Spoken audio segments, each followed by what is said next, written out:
name is Janice. I'm in intensive 5C class. Today I'm going to talk about suing people or companies in court. Do you think suing people is better than communication? Have you ever heard about some strange or different lawsuits? Let me tell you something interesting about court. In court, suing people means that you are trying to get money from them for doing something wrong. For instance, if someone hit me, I can sue him for money. In court, there are many different kinds of people. They are all in court doing some different jobs.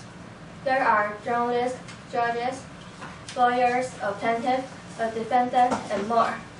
The plaintiff is the person who is trying to defend. The plaintiff is the person who is accusing the defendant. The defendant is trying to defend him or herself.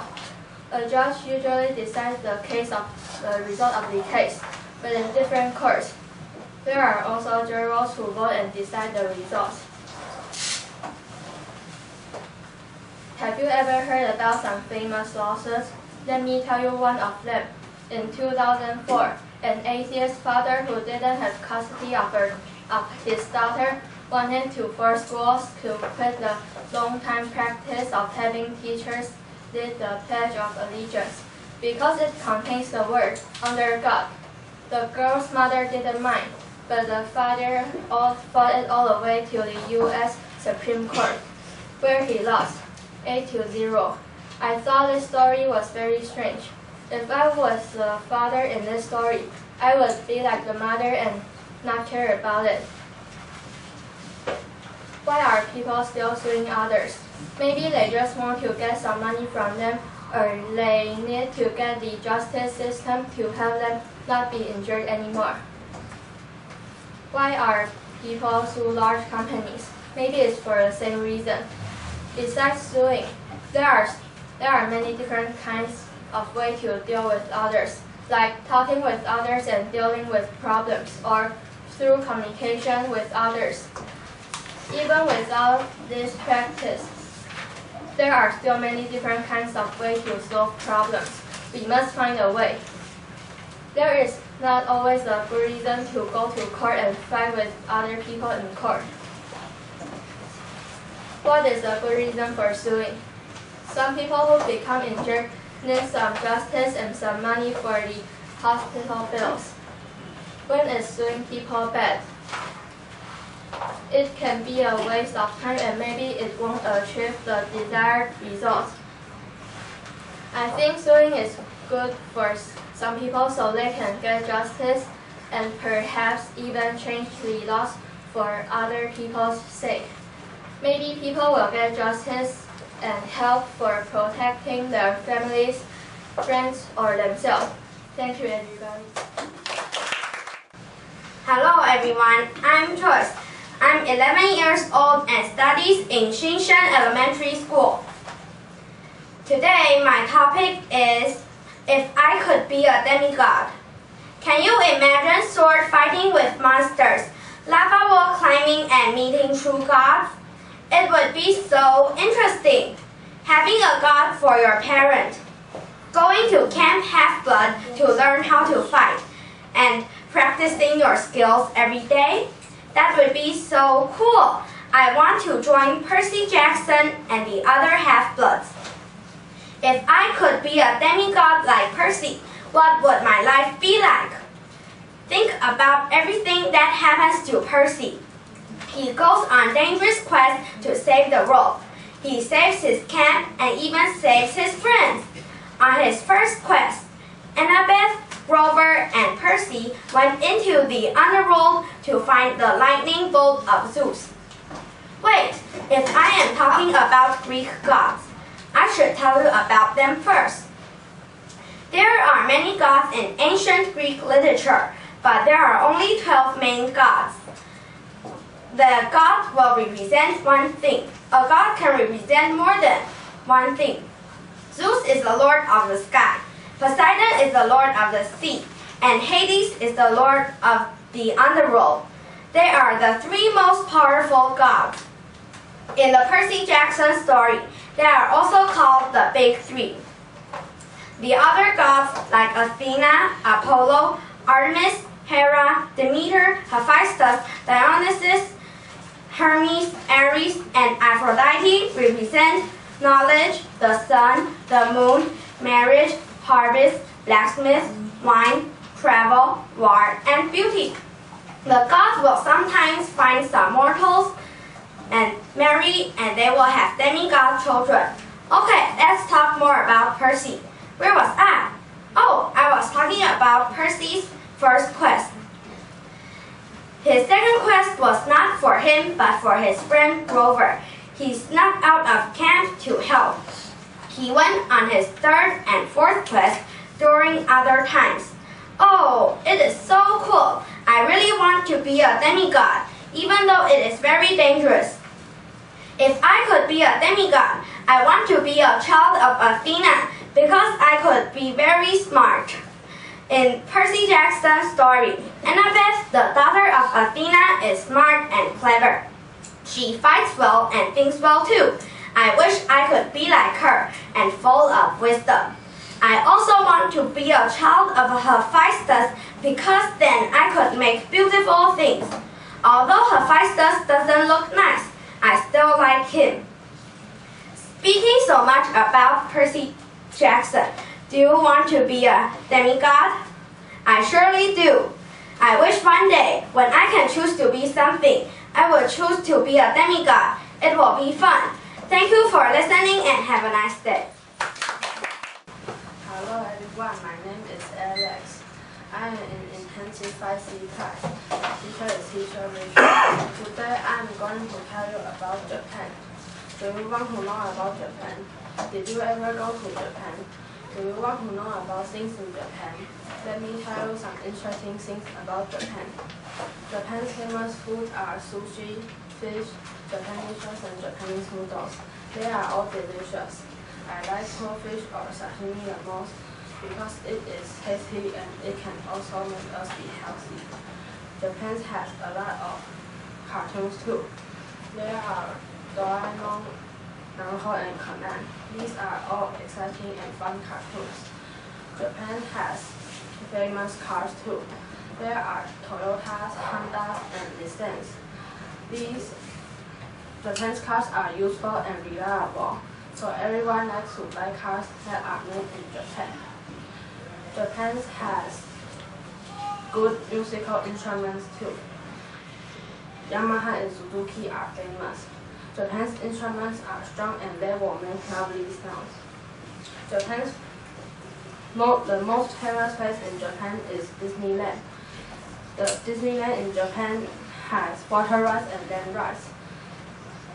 Japan's Disneyland land is man-made. The Japanese made it by reclaiming the ocean with lots of rocks and soil. I think it's cool how they did that. Last year there was a 9.0 magnitude earthquake near Japan. It happened on March 11, 2011. The earthquake that happened in Japan triggered a large tsunami. The tsunami pushed away a lot of things away, like houses, buses, cars, boats, and trees. Also, a lot of people were lost in the tsunami. The tsunami even made the nuclear energy power plants fail and explode. There are many countries who wanted to help Japan. They gave them a lot of money for fixing many things. Taiwan gave them the most money. There are many Japanese who wanted to thank Taiwanese people for helping them. There were some Japanese who went to Taiwan to show their appreciation.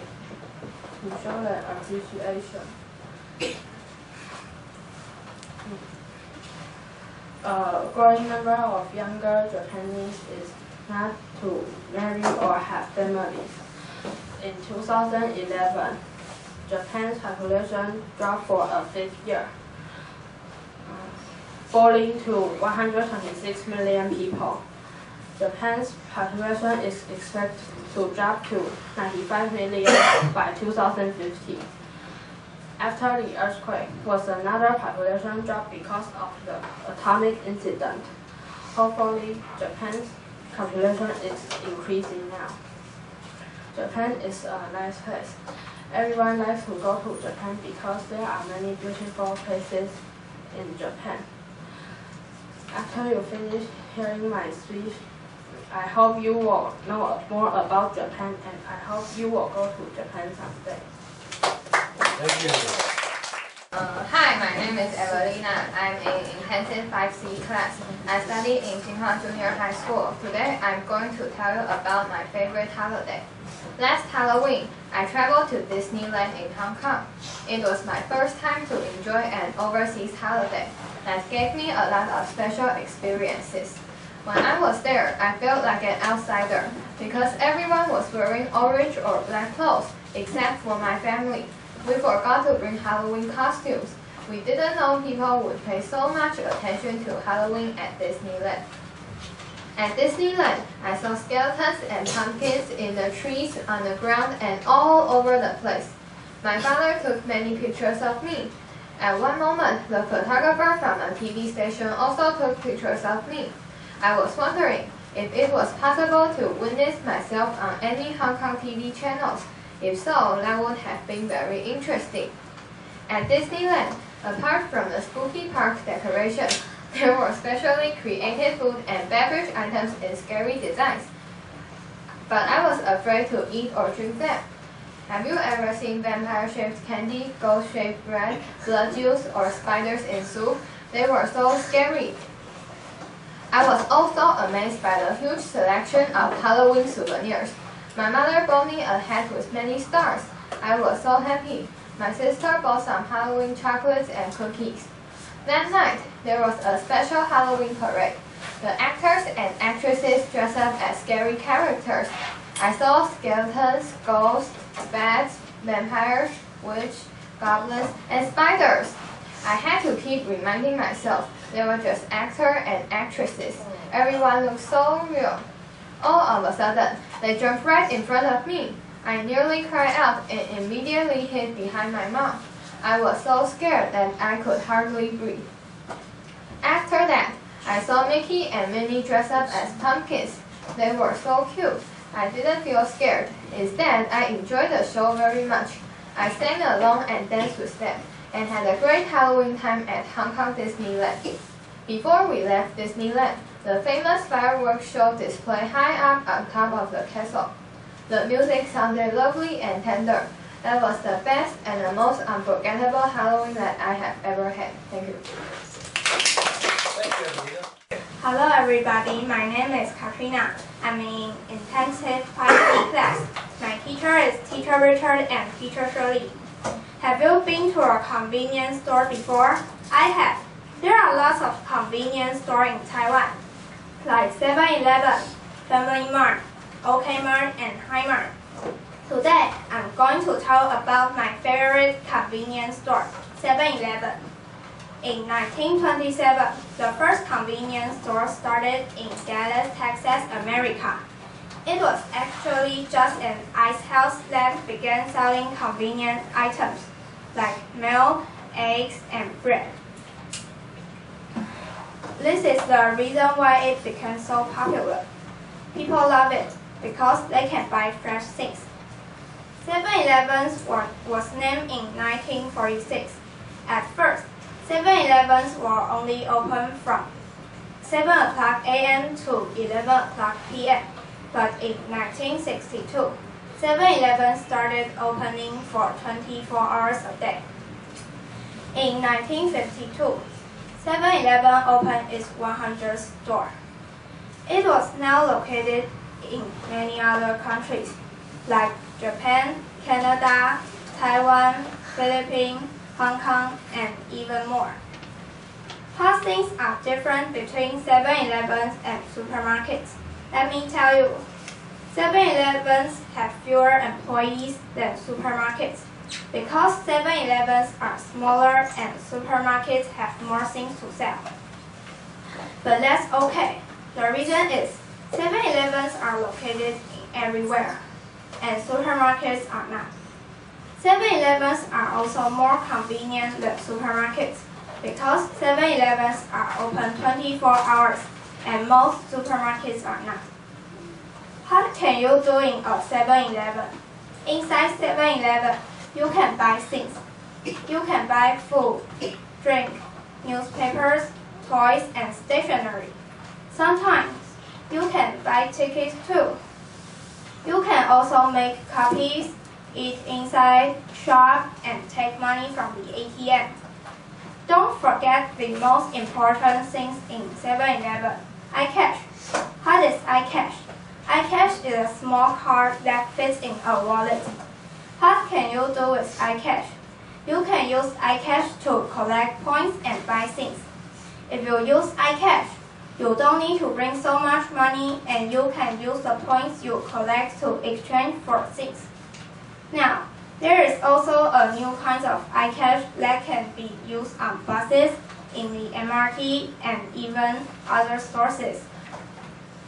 7-Elevens are my favorite convenience stores. The reasons are, I can use iCash when I buy things and exchange my points with even more purchases.